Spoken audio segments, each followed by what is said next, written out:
أعوذ بالله السميع العليم من الشيطان الرجيم. بسم الله الرحمن الرحيم. Sourate 52, le mont Sinaï. Au nom de Dieu, le tout miséricordieux, le très miséricordieux. Par le mont Sinaï, par l'écriture consignée sur un parchemin déployé, par la demeure visitée, par la voûte élevée, par la mer en ébullition. Certes, le châtiment de ton Seigneur est inéluctable. Nul ne saurait le repousser. Le jour où les cieux oscilleront, où les montagnes se déplaceront, malheur en ce jour à ceux qui criaient au mensonge, ceux qui se divertissaient dans les affabulations. Ce jour-là, ils seront poussés brutalement dans le feu de la géhenne. Le voici ce feu que vous traitiez de chimère. Serait-ce de la magie? À moins que vous ne la voyiez pas. Entrez-y maintenant. Que vous le supportiez ou non, cela ne changera rien pour vous. Vous n'êtes rétribué que pour vos œuvres.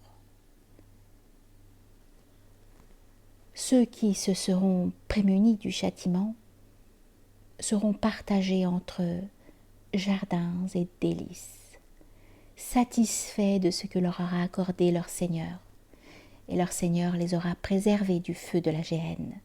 Mangez et buvez à satiété en récompense de vos œuvres passées, accoudés sur des divans, disposés en rang, et nous leur avons accordé pour épouses des femmes à la peau claire et aux yeux noirs.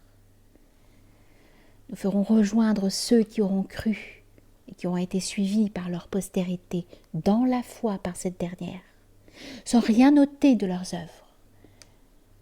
Et chacun sera l'otage de ses œuvres.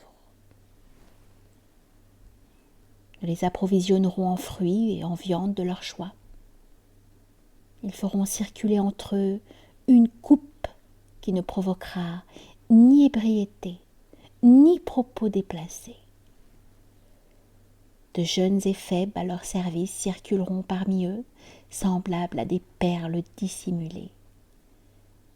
Ils se porteront les uns au-devant des autres, afin de s'interroger. Nous vivions, diront-ils, dans la crainte au milieu des nôtres. Dieu nous a comblés de faveurs en nous préservant du châtiment du feu. Dans le passé, nous l'invoquions, car il était tout de mansuétude et de miséricorde. Rappelle les hommes à l'ordre, car par la grâce de Dieu, tu n'es ni un devin, ni un fou.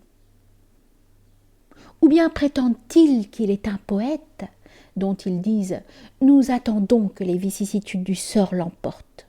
Dis-leur, vous n'avez qu'à attendre, j'attendrai de mon côté. À moins que ce ne soit leur songe qui leur ordonne une telle attitude, ou encore qu'ils ne soient un peuple insolent.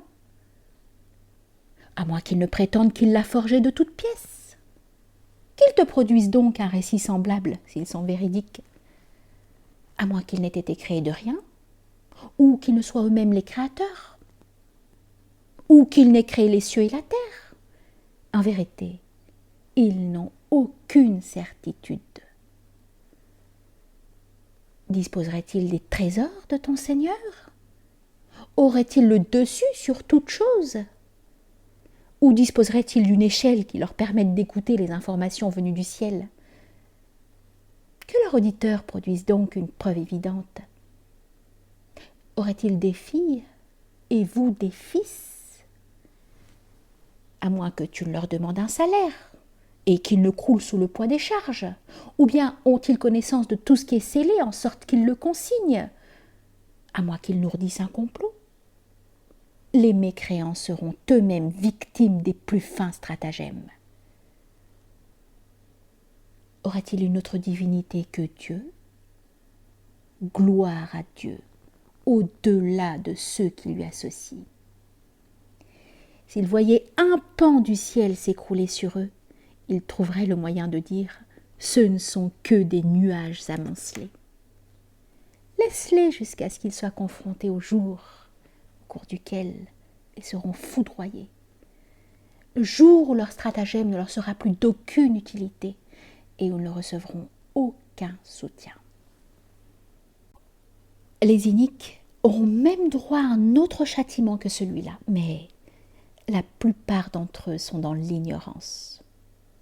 Patiente devant la décision de ton Seigneur, car tu évolues sous nos yeux, et prononce sa gloire en usant de sa louange lorsque tu te